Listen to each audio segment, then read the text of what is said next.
안녕하세요 여러분. 저는 오늘 여러분과 함께 인도 선교의 세 가지 물결이라는 주제로 이야기 나눠보도록 하겠습니다. 오늘날의 도전적 상황들과 창조적 대안들. 이 글은 프라부싱 박사님의 강의로부터 가져왔습니다. 그러면 개신교 인도 선교의 세 가지 물결에 대해 한번 살펴보도록 하겠습니다. 인도의 기독교는 기독교의 역사 자체라고 할 만큼 오래되었지만 인도의 개신교 선교는 3세기에 걸쳐 크게 세 가지 물결로 분류될 수 있습니다. 첫째는 식민 통치 기간의 외국인 선교사들의 교차 문화 선교 시기, 둘째는 영국으로부터의 독립 이후에 인도 자국민에 의한 교차 문화 선교 시기, 셋째는 신자유주의 정책 이후에 토착화를 위한 선교 시기로 구분할 수 있습니다. 여기서 그럼 왜 물결이라는 비유를 사용했는지에 대해서 잠깐 짧게 살펴보도록 하겠습니다. 케네스 라트렛, 알빈 토플러 그리고 로버트 슈라이터와 같은 학자와 역사가들은 역사를 분류하고 주기화하기 위해 물결이라는 비유를 사용했습니다. 물결은 특정 기간의 시간, 사람 및 사건의 흐름을 나타내주며 파동의 주기는 이러한 흐름을 완전하게 구분시키는 것이 아닌 서로 겹치는 경향을 가지고 있기 때문에 이를 설명하기 위해 가장 적합한 비유입니다. 그러면 첫 번째로 인도 선교의 첫 번째 물결에 대해서 살펴보도록 하겠습니다. 인도 선교의 첫 번째 물결은 1706년 남인도 타밀나두의 첫 개신교 선교사인 바돌로뮤 지겐발크와 또 플레차우가 도착하면서 시작되었습니다. 그 이후 인도가 영국의 식민 통치를 받게 되면서 250년 동안 유럽과 미국의 여러 지역에서 인도로 선교사들이 꾸준히 유입되기 시작했습니다. 이러한 선교사들의 본격적인 유입은 20세기 초반에 시작되었으며 20세기 중반까지 계속 유지되었습니다. 이 기간 동안 선교는 주로 서구에서 비서구로의 일방향으로 진행되었다고 이해하고 있지만 새로운 연구에 따르면 인도인들도 복음의 빠른 확산에 결정적이고 촉매적인 역할을 수행했다고 보고하고 있습니다. 그러면 인도 선교의 두 번째 물결에 대해 살펴보도록 하겠습니다. 1947년 인도가 영국으로부터 독립한 이후에 1950년대와 60년대의 외국 선교사들의 존재에 대한 저항은 그들의 단계적인 철수라는 결과를 가져오게 했습니다. 선교사들이 철수하게 되면서 많은 사람들이 인도의 기독교가 앞으로 어떻게 될지 많은 걱정을 했지만 걱정과는 달리 현지인에 의한 자발적인 교차문화적 선교에 새로운 물결이 시작하게 되었습니다. 이 운동은 특히 60년대 이후 인도의 남부와 북동부로부터 시작되었으며 그들은 인도의 북부와 중부 지역에 아직 복음을 듣지 못한 미전도 종족에게 복음을 전했으며 특히 힌두가 아닌 부족민들을 주 대상으로 삼았습니다. 그리고 이러한 물결은 1990년대 인도가 대격변을 겪게 되면서 쇠퇴하기 시작했습니다. 이 물결은 인도 기독교에 큰 긍정적인 영향력을 미쳤지만 물론 심각한 한계도 가지고 있었습니다. 그러면 그 한계들에 대해 살펴보도록 하겠습니다. 첫째, 선교는 주로 부족민들과 농촌 지역에 국한되어졌으며 도시에서의 선교는 거의 이루어지지 않았습니다. 둘째로 너무 개종자의 숫자에 치중하게 되면서 진정한 제자들 혹은 참 그리스도인의 부족은 물론 새로운 개종자들은 다시 자신의 옛 종교로 돌아가게 되는 일도 빈번히 발생하게 되었습니다. 셋째로 복음을 전한 남인도 사람들의 기독교 문화와 예배 패턴의 무비판적인 수입이 부족민들과 또 북인도의 다른 개종자들에게는 적절하지 못한 것이었습니다. 인도 선교의 세 번째 물결에 대해 살펴보도록 하겠습니다. 인도 선교의 세 번째 물결은 인도가 새로운 세계화 시대를 맞이하여 경제를 자유화하게 된 1990년대에 시작되었습니다. 이 시기에는 또한 힌두 민족주의가 강화되고 기독교 공동체에 대한 표적 박해가 증가되었습니다. 그럼에도 불구하고 기독교는 특히 북인도 일부 지역을 포함하여 새로운 방식으로 계속 성장하게 되었습니다. 저는 이 세 번째 물결을 정의하는 5가지 주제를 간략하게 정리하고 이 기간 동안에 우리에게 주어진 선교 과제가 무엇인지에 대해 그럼 한번 살펴보도록 하겠습니다. 첫째, 복합적인 국제적 연결성. 인도는 1991년 경제를 개방하게 되면서 국제적이고 지역적인 복합 연결의 새로운 시대를 맞이하게 되었습니다. 세계화 추세의 반복과 그것의 파급 효과는 다양한 영역에서 실감되고 있습니다. 정보의 빠른 보급과 소비, 거대 도시화와 이주 현상, 전 세계 및 지역 차원에서의 새로운 상호 연결성과 상호 의존성 등이 그 예입니다. 젊은 세대에는 종종 구글 세대 또는 트위터 10대라고 불립니다. 이 세대의 젊은이들, 특히 도시 지역의 사람들은 전 세계 대중문화의 거대한 소비자이기도 합니다. 둘째로 문화적 민감성의 증대. 인도는 문화적 다양성과 종교적 다원성이라는 풍부한 유산으로 잘 알려진 고대 문명 국가입니다. 인도의 인도 국민 프로젝트에 대한 인류학 조사에 따르면 인도에는 약 4,693개의 커뮤니티가 존재하고 있습니다. 그 프로젝트는 인도의 다양성은 언어적 이질성과 생태학적 다양성, 생물학적 풍부함 및 문화적 다원주의에 의해 두드러진다고 주장하고 있습니다. 일부 학자들은 세계화가 불가피하게 세상을 균질화된 서양의 틀로 변화시키고 있다고 주장합니다.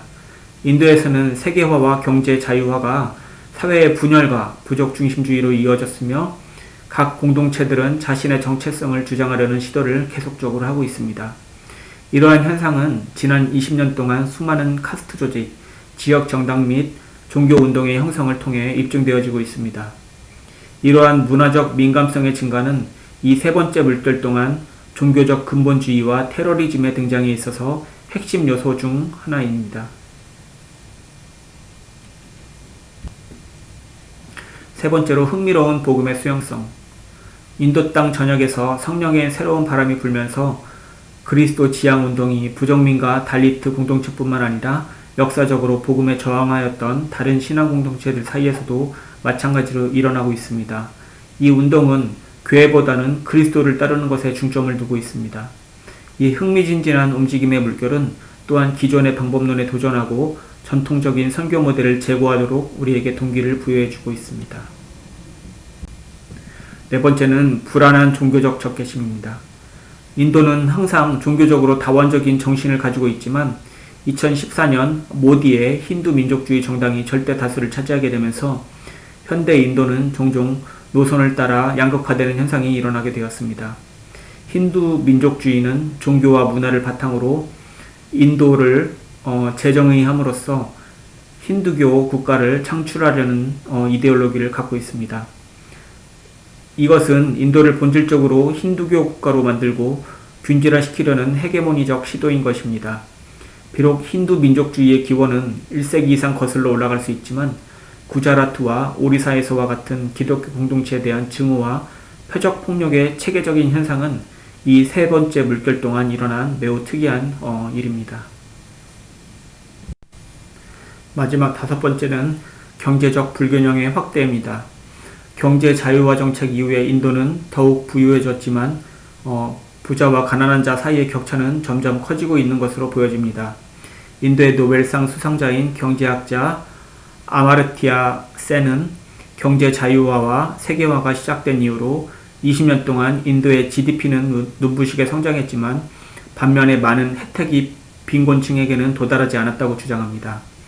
인도에서 최근 억만장자의 수가 급격히 증가했지만 지난 15년 동안 25만 명의 빈곤에 시달리던 농부들이 자살을 선택하는 인류 역사상 가장 많은 수가 자살한 비극적인 사건들이 발생했습니다. 부자와 가난한 자 사이의 빈부격차는 항상 존재해왔던 것이지만 특히 인도의 경제개방과 세계화 이후에 그 격차가 더욱 두드러지게 되었습니다. 자, 그러면 이 세 번째 파도를 어떻게 헤엄쳐 나갈 것인가에 대해서 살펴보도록 하겠습니다.